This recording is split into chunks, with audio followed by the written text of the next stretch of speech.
Hey everybody, it's Jay here with RC in Nature, and I'm working on my LMT diff rebuilds for center, front, and rear. And this is the rear I'm working on here now. I'm switching from what the center diff is 50K, and the front and rear diffs come with 10K. And I've done some research, and I'm doing 30K in all three diffs because there are benefits to dropping the thickness in the center diff and increasing the thickness in the front and rear diffs. So 30K for me. What I want to do is efficient. One thing I'm just going to go over here. When you take your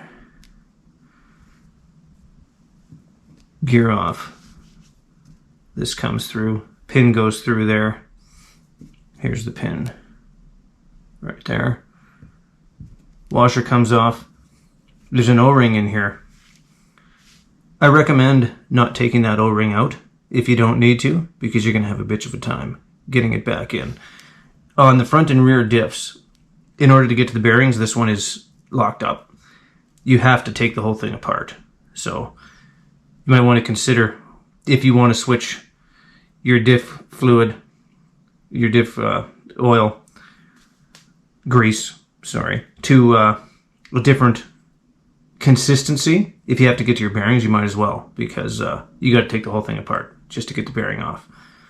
Another thing too, if the bearing's seized on there, it's a good idea to put some grease, silicone grease, and a little bit of WD-40. And if it's stuck on there, you can take your pliers and kind of turn it back and forth and break it loose without taking it off, which is what I'm going to try to do, because it's a pain in the butt to try to figure out how to grab the inside if you don't have the specific tool, which I don't, to break that loose. As you can see here, I just put some silicone grease on there, and I started turning it, and it did break loose. And now that grease is working its way into that bearing.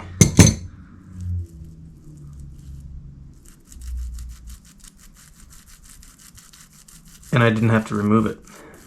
It's just tight on there. So I took advantage of that as a way to hold it in place. Now, I don't know if Losi didn't grease the bearings in this LMT of mine, but most of them seized up after going through, a few puddles and not what I would consider a lot of water. But I have ordered new bearings, but if I can use the old ones, I will. Till they're absolutely toast.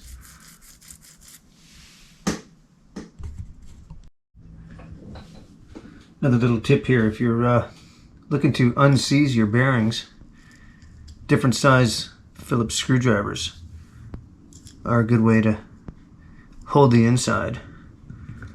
And then grab your pliers, break it loose. It'll hold it pretty good. I oftentimes try the needle nose, but if you can see that really jams on there, and it's a good way to hold the inside, break that bearing loose, and get it rolling again.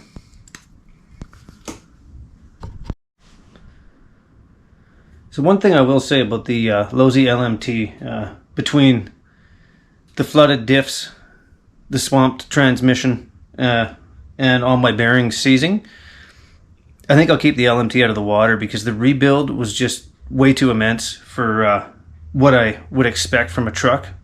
Like, for instance, with Traxxas, I mean, the electronics are waterproof, but what you're going to have to go through after cleanup to run the LMT wet, I would say it's just not worth it. It's an awesome truck, but I'm just going to keep it dry from now on. So what I mean by that is not the sealed diffs themselves, obviously. I mean, those are waterproof, but it's the diff housings. Now, keep in mind, I'm using the aluminum Amazon diff housings and those definitely aren't waterproof, but they aren't factory either. But if you take a look at the transmission, I mean, here's your casing. How hard would it be to put a rubber seal in there to keep water out from your drive gears and your slipper clutch? I mean, because this thing was just swamped and caked with mud and grass and sand, and I've had a lot of people seen on videos too that people are getting sand and stuff inside the diff housing for the center diff. So I mean, that's what I mean when I'm talking about not wanting to run it wet. It's just there's too much stuff getting inside the housings to make it worthwhile. And I mean, take a note from Traxxas and just put some seals in here to keep water and dirt and mud out of there. I mean, that would be my recommendation for Losi. It's just, this should be more waterproof and weatherproof than it is. I'll still run it in the snow and see how that goes, but I'm done running it wet, that's for sure. Well, here we are again. I'm just working on my third diff with the 30K diff grease. There are a couple things I'll mention that you may or may not miss. If you look inside here, all diffs have two grooves. One's a short groove,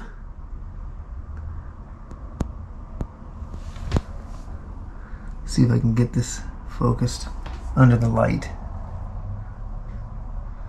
One's a short groove and one's a long groove. The long groove is for the first two sets of gears, and the short groove is for the second two sets. I actually put one together wrong, realized it on the second one, and then took it apart and fixed it. So you can see, I don't know if you can see, but there's a short groove and a long groove in there, and those are specific for one and the other sets of gears. And another thing, I put the diffs together, one of them, a few times with one gasket. First the old, then the new, and it didn't really matter. They were still binding.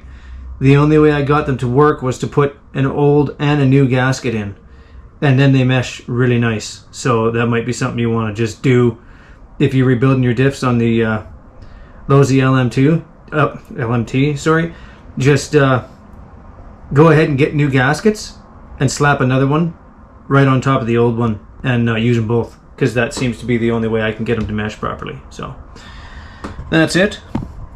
Everything else has gone pretty smooth. Hey there, Jay with RC in Nature. I'm just working on my Losi LMT. And once again, you know, just some words about the solid axle housing.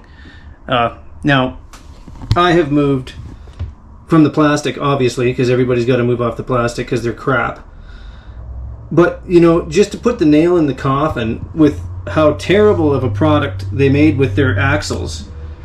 You know, I bought the Amazon axle housing, the aluminum one, and they make it to the exact same specifications. But where did they think, okay, well, we're making a plastic axle housing, so let's make sure we put 1.5 mil long threaded screws in there so that everybody strips them, like I did earlier today. I had to put I found a new 1.5 screw. And I mean, I don't know about you guys, but I don't have a whole lot of them. It definitely wasn't the right length. So I stripped mine off, had to drill it out, and yeah, that was a hassle, right? But it's just like, if you're gonna make a plastic diff housing, at least put 2 mil screws in where we hold the CV brackets in place. I mean, because mine came loose in the plastic and they came loose in the aluminum, and I'm hoping with the Loctite now, with aluminum to aluminum, they're gonna hold. But 1.5 on the CV, housings, like that's just, to me, terrible. Like, I'm not, this is my first Losi vehicle. Usually I'm a Traxxas guy, and I like to beat my trucks, jump my trucks, what have you. Treat them really hard. Go through water. You know, I've already been through that on the Losi LMT, but, you know, even my crawler, my first crawler is a TRX from Traxxas. And yeah, it's just, I can't believe they used 1.5 threaded screws. At least they're hex. But, you know, that should definitely be a 2.5 or 2 mil, in my opinion. But yeah, that's all I got to say about that. One thing you might want to consider doing with your Losi LMT front CVs, the pin, they have a real tendency to pop out of here. And what I'm going to do is shoe glue them in.